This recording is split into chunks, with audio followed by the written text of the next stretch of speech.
John Locke berpegang pada prinsip hukum alam, yaitu kebebasan individu dan keutamaan rasio. Ya. Dia juga mengajarkan tentang kontrak sosial, seperti halnya tentu saja berbeda dengan teorinya Hobbes. Ya. Hobbes itu di abad ke-17 dan John Locke di abad ke-18. Era nation state. Perbedaan antara Hobbes dengan John Locke ini, jika kontrak sosial yang disampaikan Hobbes itu mengandaikan adanya penyerahan seluruh hak individu secara total pada penguasa, maka Locke tidak demikian. Ya. John Locke tidak demikian. Tidak menyerahkan keseluruhan haknya, maka individu tidak terlindungi, ya kan, akan dimakan oleh orang yang kuat, ya, homo lupus.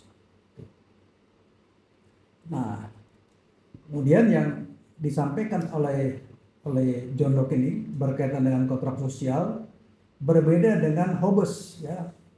Hobbes ini mengatakan orang yang melakukan kontrak sosial adalah orang yang dilanda rasa takut dan pasrah sepenuhnya melakukan kontrak sosial kepada yang lebih kuat.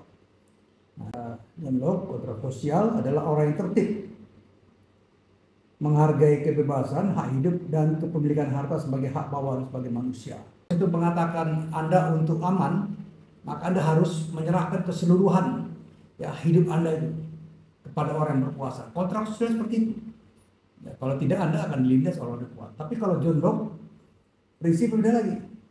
Jadi dia bilang, kenapa harus ada kontrak sosial? Karena perlu ada penghargaan terhadap kebebasan, hak hidup, dan kepemilikan harta sebagai hak bawaan sebagai manusia. Nah, dasarnya adalah hukum alam. Ya. Jadi kenapa kita harus menghargai hak hidup? Karena dasarnya memang hak hidup adalah bawaan dari manusia, kan sejak dia lahir. Jadi kalau menurut John Locke ini, ya, manusia itu harus hidup tertib. Ya, disitulah baru ada kedamaian. Dan kehidupan ini dituntut oleh rasio. Ya, kenapa kita perlu tertib? Karena kita perlu kedamaian. Kalau tidak tertib, tidak akan damai. Contoh aja yang paling sederhana lah, di laporan lalu lintas itu kalau tidak tertib, maka yang ada kekacauan, tidak ada kedamaian, ya kan, saling serobot segala macam. Dan itu rasional. Nah, jadi kalau menurut John Locke ini, masyarakat ideal itu dapat terjadi karena hak-hak dasar manusia tidak dilanggar, seperti hak hidup, hak untuk memiliki barang, benda, baru ada kedamaian. Itulah kontrak sosial. Nanti berbeda lagi dengan Rousseau, ya. Jadi ada 3 orang nih yang tokoh yang mempelopori teori kontrak sosial. Pertama adalah Thomas Hobbes, kemudian John Locke, dan George Rousseau. Ya.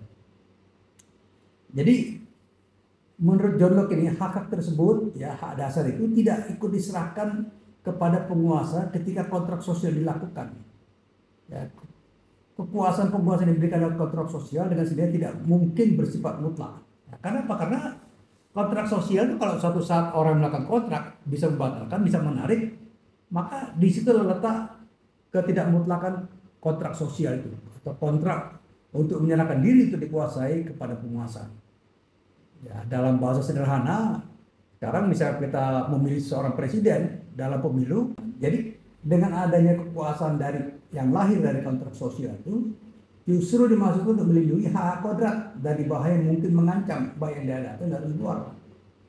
Nah, begitulah hukum yang dibuat dalam negara pun bertugas melindungi hak dasar manusia. Jadi hukum itu harus melindungi hak. Misalnya undang-undang perburuan itu harus melindungi hak buruh. Dia tidak bisa katakanlah mencederai hak buruh. Bagaimana cara melindunginya? Tentunya harus ada hal-hal perjanjian yang proporsional. Jadi perjanjian proporsional apa? Misalnya hak majikan juga diakui, tapi ada pembatas-pembatas tertentu. Oleh karena itu ada namanya agreement tripartite, ya, perjanjian 3 pihak, pemerintah, kemudian serikat majikan dan serikat buruh, 3 pihak bertemu.